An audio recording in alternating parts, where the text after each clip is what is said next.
Hello there. Today we're going to talk about Edmund Kemper and his life and his murders. Edmund was born in December 18th, 1948 in California. He had a difficult childhood. His parents divorced, and he moved with his mother to Montana before moving back to California. His mother was very abusive. She was an alcoholic and regularly humiliated and abused him. She would lock him in the basement because she thought that he would hurt his sisters and refused him to show any affection towards him in fear of turning him gay. His sisters weren't much better. His older sister pushed him in front of a train, which he narrowly avoided. His younger sister pushed him into the deep side of a pool and he almost drowned. As a child, he would decapitate his sister's dolls in some sort of ritual. He would also pretend he was in an electric chair and writhe as if he was dying. He would have his sisters participate and pull the switch to turn on the chair, and he would do this many times in his childhood. At age 14, he ran away back to California to live with his dad. He found that he had gotten remarried and had a stepson. His father sent him to live with his grandparents. He hated living with him. He said that his grandfather was senile. While living with his grandparents, he got into an argument with his grandmother and shot her with a rifle, once in the head and twice in the back. He also stabbed her in the chest multiple times and the back. He waited for his grandfather to come home from his shopping trip, and he shot him too. He didn't want to have him find his wife was dead. He was unsure of what to do next, so he called his mother, and she urged him to call police, which he did. After his arrest, Kemper said that he just wanted to see what it was like to kill Grandma.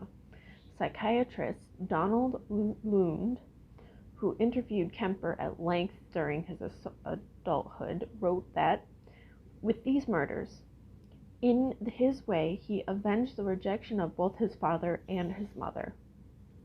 Kemper's crimes were deemed incomprehensible for a 15-year-old to commit.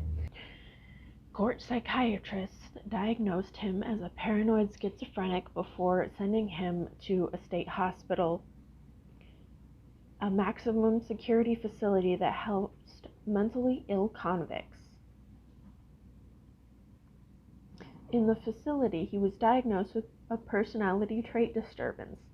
During his stay, he took an IQ test which resulted in 145.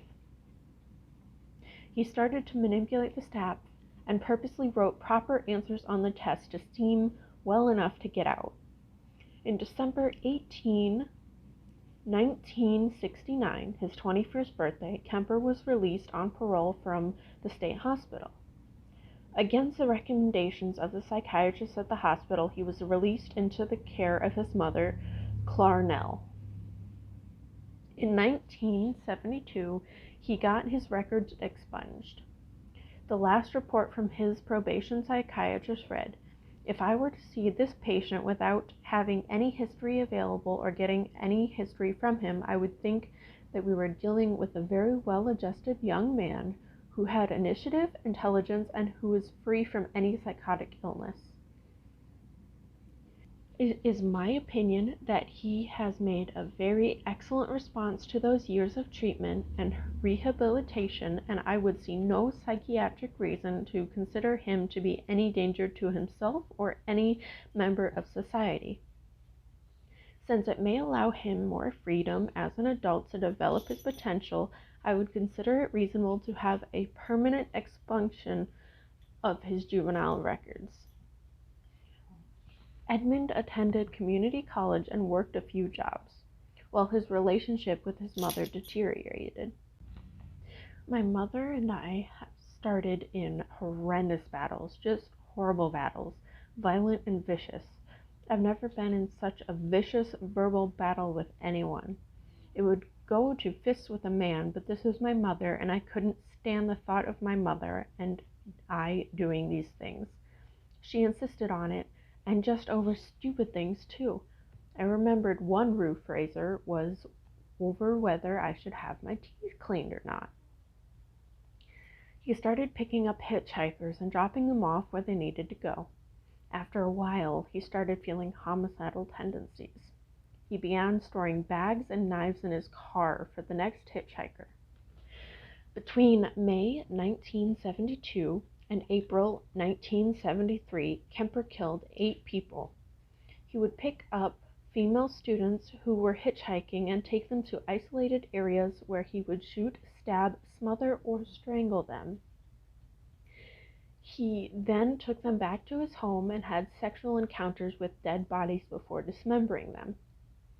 In 1972, he murdered his mother while she slept. He decapitated her and put her head on a shelf.